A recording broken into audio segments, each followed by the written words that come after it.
नमस्कार साथियों, बात करने वाले हैं मार्केट की। तो मार्केट में अब हलचल तेज़ हो जाएगी क्योंकि आज है 17 तारीख और 18 तारीख के बीच में फेड की मीटिंग स्टार्ट होनी थी। अब फेड की मीटिंग स्टार्ट हो चुकी है और वहाँ से जो कुछ भी इंडिकेशन आते हुए दिखाई देंगे, बाज़ार में बहुत बड़ी रैली या बहुत बड़ी गिरावट यहाँ से होती हुई दिखाई देगी। इसलिए आने वाले जो 2 दिन हैं काफ़ी इंपॉर्टेंट रहने वाले हैं। इसलिए आपको कैश जो है अपने पास सेफ रखना है, क्योंकि आपके पास वहाँ पे मौका होगा शूट अप करने के लिए या बड़ी गिरावट की रैली होगी तो आपको वहाँ पर भी आपका पैसा बचकर रह सकता है। ये बड़ी खबर यहाँ पे आपके लिए बनती हुई दिखाई दे रही है। वैसे बड़ी खबर की बात करें तो आज WPI इन्फ्लेशन का आंकड़ा भारतीय बाजारों के लिए आता हुआ दिखाई दिया और आंकड़ा जो है काफ़ी अच्छा आता हुआ दिखाई दिया। पिछले 3 महीनों की सबसे बड़ी गिरावट यहाँ पे इन्फ्लेशन के आंकड़ों में देखने को मिली।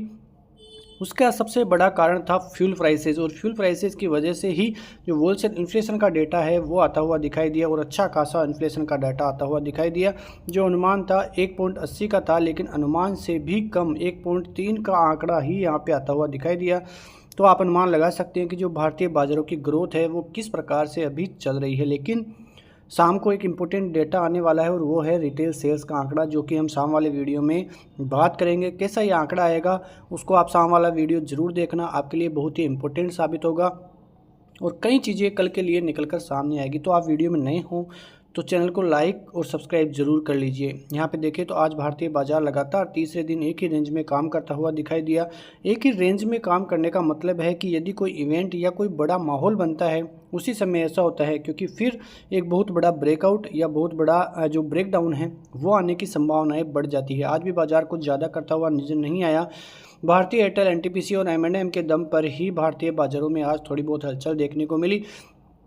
आप एडवांस डिक्लाइन रेशियो देखोगे तो काफ़ी चौंक जाओगे, क्योंकि एडवांस डिक्लाइन रेशियो में काफ़ी ज़बरदस्त जो है आंकड़े आपको देखने को मिलेंगे। लेकिन आप फेड को भूलिए, WPI आंकड़ों को भूलिए, इस खबर को देखिए, क्योंकि ये एक बहुत ही इम्पोर्टेंट खबर आपके लिए रहने वाली है, जो अभी तो नहीं लेकिन थोड़े दिनों में ये खबर आपके लिए बहुत इम्पोर्टेंट साबित होगी। आप यहाँ पे देखिए कि अमेरिका को भूल जाइए, यह चीनी अर्थव्यवस्था है जो कि गंभीर मंदी की ओर बढ़ रही है। यहाँ बताया गया है कि इसका पूरी दुनिया पर किस प्रकार से प्रभाव पड़ सकता है। जी हाँ दोस्तों, मैं चीन के बाज़ारों की जो है न्यूज़ इसलिए लाता हूँ क्योंकि ये वर्ल्ड का टॉप 2 जो है ग्रोथ वाला GDP वाला जो है देश है और ज़बरदस्त तरीके से इस प्रकार की गंभीर मंदी का सामना इस प्रकार के जो है इकोनॉमी के लिए करना बहुत गंभीर संकेत आते हुए दिखाई दे जाएंगे। यहाँ पे आप देखोगे तो चीनी अर्थव्यवस्था तो मंदी के कगार पर पहुंच ही सकती है, लेकिन जिसका सामना संयुक्त राज्य अमेरिका यानी कि जो USA है वो पहले से ही कर रहा है। इसके अलावा रिपोर्ट बताती है कि जो चीन की अर्थव्यवस्था है वो धीरे धीरे गंभीर मंदी की ओर बढ़ रही है, जिसका मतलब है कि पूरी दुनिया को इसका सामना करना पड़ सकता है। इसका प्रभाव पूरी दुनिया पर पड़ेगा और भारत भी इससे अछूता नहीं रहेगा।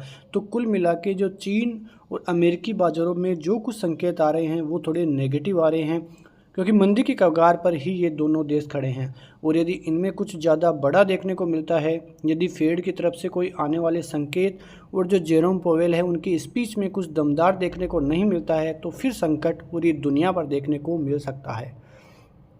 इसलिए मैं लगातार आपसे कहता रहता हूं कि भारतीय बाज़ारों में इतनी ज़्यादा मंदी नहीं है, फिर भी आपको सतर्क रहने की ज़रूरत है, केस को सेफ रखने की ज़रूरत है।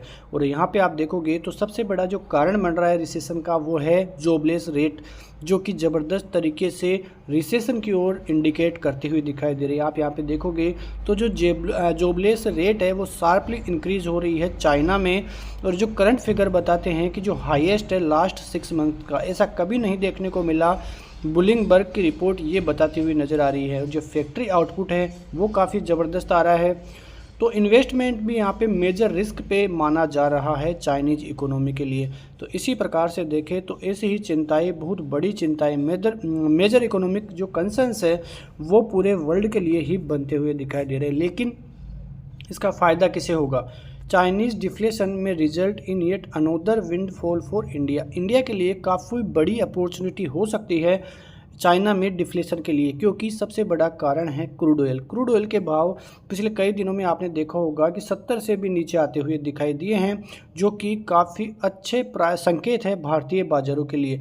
भारतीय बाज़ारों के लिए अच्छे संकेत इसलिए है क्योंकि भारतीय बाज़ार करीब 80% टोटल क्रूड का इंपोर्ट करता है, और इंपोर्ट करने का मतलब है कि यदि क्रूड ऑयल सस्ता होता है तो इससे भारतीय बाज़ारों को काफ़ी तगड़ा फ़ायदा देखने को मिल सकता है। और इसीलिए आपने देखा होगा कि जो पेंट के शेयर है, इन्वेशन के शेयर है, वहाँ पे ज़बरदस्त बढ़ोतरी भी आपको देखने को मिल रही होगी, और उनका यही कारण है कि जो क्रूड ऑयल है उनके दाम में भारी गिरावट देखने को मिल रही है। आपने ये भी देखा होगा कि जो FIIs है वो भारत की तरफ ज़्यादा रुख क्यों कर रहे हैं, क्योंकि उनके पास कोई और रास्ता नहीं है कि वो कहाँ पे इन्वेस्टमेंट करें। इसलिए भारतीय इकोनॉमी को वो देख रहे हैं कि जिस प्रकार से GDP ग्रोथ भारतीय बाज़ारों में आ रही है, इन्फ्लेशन के आंकड़े भारतीय बाज़ारों के आ रहे हैं, काफ़ी ज़बरदस्त आ रहे हैं। आप यहाँ पे देखोगे कि जो चाइना इकोनॉमी है वो 99 के बाद ज़बरदस्त तरीके से सबसे लॉन्गेस्ट फॉल यहाँ पे देखने को मिला है। आप इस जगह पे देखिए, ऐसा पहले कभी नहीं हुआ। 1999 में हुआ था, उसके बाद ऐसा कभी नहीं हुआ कि चाइनीज़ इकोनॉमी इतनी ख़राब आती हुई दिखाई दे। और ये संकेत हैं मंदी के। जिस प्रकार से अमेरिकी बाज़ारों में चिंता हो रही थी, अब चाइनीज़ बाज़ारों के लिए काफ़ी ज़बरदस्त चिंता है। और इसीलिए मैं आपको हमेशा बोलता रहता हूँ कि सतर्क रहिए ऐसी कंडीशंस में जब आपके पास मौका होगा भारतीय बाज़ारों में फिर से इन्वेस्टमेंट करने का। भारतीय बाज़ार अब जिन लेवलों पे खड़े हैं वहाँ पे थोड़े कोशिश होने की भी ज़रूरत है, क्योंकि अब जो 18 तारीख को यानी कि कल रात के बाद जिस प्रकार से इंडिकेशन आएंगे उन पर हम चर्चा करेंगे, और फिर आपको मौका मिलेगा भारतीय बाज़ारों में फिर से एंट्री करने का या फिर एग्जिट करने का, सभी चीज़ें देखेंगे। लेकिन यहाँ पे आप एडवांस डिक्लाइन रेशियो को देखिए, 1151 शेयर आज डिक्लाइन में थे, 663 शेयर एडवांसेज में थे, फिर भी बाज़ार 34 पॉइंट ग्रीन में ही क्लोजिंग देखने को मिली। ऐसा क्यों हुआ? क्योंकि मैं आपको बताता रहता हूं कि भारतीय बाज़ारों को लीड करने के लिए कई शेयर हैं। जब HDFC बैंक लीड करता है, या रिलायंस लीड करता है, भारतीय एयरटेल लीड करता है, या कोई भी सेक्टर FMCG से लेकर रिलेटेड अलग अलग सेक्टर में से यदि कोई भी लीड करता है तो भारतीय बाजार फिर पॉजिटिव क्लोजिंग में रहते हैं। तो यहाँ पे देखिए आज यही हुआ है कि 663 शेयर ही एडवांसेज में थे, फिर भी भारतीय बाजारों की क्लोजिंग पॉजिटिव में देखने को मिली। बैंक निफ्टी की तरफ से काफ़ी अच्छे इंडिकेशंस देखने को मिल रहे हैं।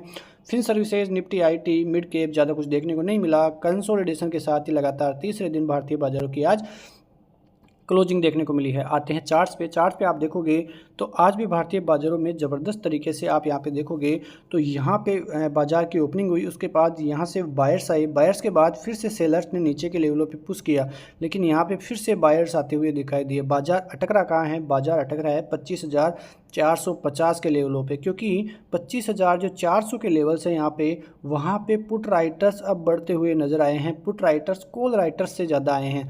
जो पुट राइटर्स 300 के प्राइस पे थे वो अब 400 पे पहुँच गए हैं, यानी कि वो अपने कब्जे में ले लिया है 25,400 का लेवल। और इसीलिए यहाँ पे जैसे ही सेलर्स यहाँ पे नीचे बाज़ार को लाना चाहते हैं, इस जोन में बायर्स भर भर के बैठे हैं और वो बाज़ार को नीचे आने ही नहीं देना चाह रहे हैं। अब बाज़ार को कब नीचे आना है? यदि कल गैप डाउन होना है बाज़ार को तो इस रेंज के नीचे गैप डाउन होना है, क्योंकि यहाँ पे बेहतरीन तरीके से जो पुट राइटर्स है वो बाइंग के लिए बैठे हैं, कॉल वाले बैठे हैं। यहाँ पे ऊपर की तरफ बात करें तो यदि इस रेंज को पार करना है तो यहाँ पर भी ज़बरदस्त तरीके से कॉल राइटिंग देखने को मिलेगी। इस लेवल को पार करना है तो कल भारतीय बाज़ारों में बड़ा गैप अप होना बहुत ज़रूरी है, और यदि इसके ऊपर टिकता है तो फिर आपको ये लेवल, दो लेवल देखने को मिलेंगे, 450, 475 और 520 के लेवल्स। बाज़ार को नीचे जाना है तो इस रेंज को नीचे जाना है, फिर 320 का लेवल तोड़ना है, उसके बाद ही बाज़ार सेलिंग साइड के लिए बनता हुआ दिखाई देगा, वरना भारतीय बाज़ारों में अभी भी पॉजिटिविटी बनी रह सकती है। क्योंकि आपने देखा कि पिछले 3 दिनों से बाज़ार इसी रेंज में काम कर रहा है और ये रेंज काफ़ी ज़बरदस्त रेंज अब बन चुकी है। एक बात तो साफ़ है कि भारतीय बाज़ारों में ये रेंज बनना काफ़ी पॉजिटिव संकेत भी है, क्योंकि एक बड़ी रैली के बाद ऐसी जो कंसोलिडेशन है भारतीय बाज़ारों के लिए ऊपर की तरफ काफ़ी अच्छा पुश भी दे सकती है। इनसाइडर कैंडल्स भी बनती हुई दिखाई दी है, तो ये इनसाइडर कैंडल्स ही फैसला करेगी कि भारतीय बाज़ारों में नीचे की तरफ या ऊपर की तरफ किधर ब्रेकआउट आता है। यहाँ पे बैंक निफ्टी को आप देखोगे तो बैंक निफ्टी भी लगातार 3 दिनों से यही काम कर रहा है जो निफ्टी कर रहा था। आज भी बैंक निफ्टी में ओपनिंग के साथ ही यहाँ पे ऊपर के लेवल करीब 52,270 के जो हम कल भी बात कर रहे थे वो आए। उसके बाद यहाँ से फिर से सेलर्स ने पुश किया, फिर 120 के लेवल्स आए, यहाँ पे फिर 120, फिर बायर्स फिर आए बाज़ार में, और फिर बाज़ार में बायर्स इस लेवल को पार नहीं कर सके, क्योंकि 52,300 के लेवलों पर अच्छी खासी कॉल राइटिंग आपको देखने को मिलेगी। तो ये जो लेवल है यहाँ पे पहुँचते ही सेलर्स फिर से एक्टिव हो रहे हैं और बाज़ार को नीचे की तरफ पुश कर रहे हैं। वो चाह रहे हैं कि बाज़ार में ये जो लेवल्स है उसको नीचे की तरफ ब्रेक किया जा सके। 52,120 और 52,076 का लेवल जो कि कल भी आपके लिए इंपॉर्टेंट रहेगा। इसके नीचे की यदि कैंडल क्लोजिंग होती है 15 मिनट की तो आपको फिर 52,000 के लेवल्स देखने को मिलेंगे और 52,000 के लेवल्स भी टूटते हैं तो फिर एक इंडिकेशन सेलिंग साइड का देखने को मिलेगा। लेकिन ऊपर की तरफ कल 52,300 का लेवल पार होता है तो 320, 385 और 440 तक के लेवल्स मिलेंगे। 440 पार होते ही आपको 500, 600 की रेंज में बाजार जाता हुआ दिखाई दे सकता है। तो इन लेवलों को आप ध्यान में रखिए क्योंकि कल रात को एक बहुत बड़ा इवेंट है तो उस इवेंट की वजह से ही भारतीय बाज़ारों में कंसोलिडेशन की स्थिति है। अब या तो ब्रेकआउट आएगा या ब्रेक डाउन आएगा, ये इन पर निर्भर है क्योंकि जिस प्रकार से इन्होंने इन्फ्लेशन को वॉच किया, जिस प्रकार से इन्होंने जॉबलेस क्लेम के आंकड़ों को वॉच किया, इनको पता है कि क्या करना है, या तो 0.25% की दर से या 0.50% की दर से क्या किस दर से ब्याज रेटें कम करनी है इनके ऊपर निर्भर है। यदि ये दर रहती है तो ज़्यादा कुछ देखने को नहीं मिलेगा, लेकिन यदि 0.50 की दर से रेट कट कम होती है तो फिर बड़ी हलचल ग्लोबली मार्केट में देखने को मिलेगी जिसका प्रभाव भारतीय बाज़ारों पर भी पड़ेगा। तो इन सभी चीज़ों को आप ध्यान में रखिए और न्यूज़ चैनल को ज़रूर देखते रहिए। शाम वाले वीडियो को बिल्कुल मिस मत करना। मिलते हैं नेक्स्ट वीडियो में, तब तक के लिए नमस्कार, जय हिंद, जय भारत, वंदे मातरम।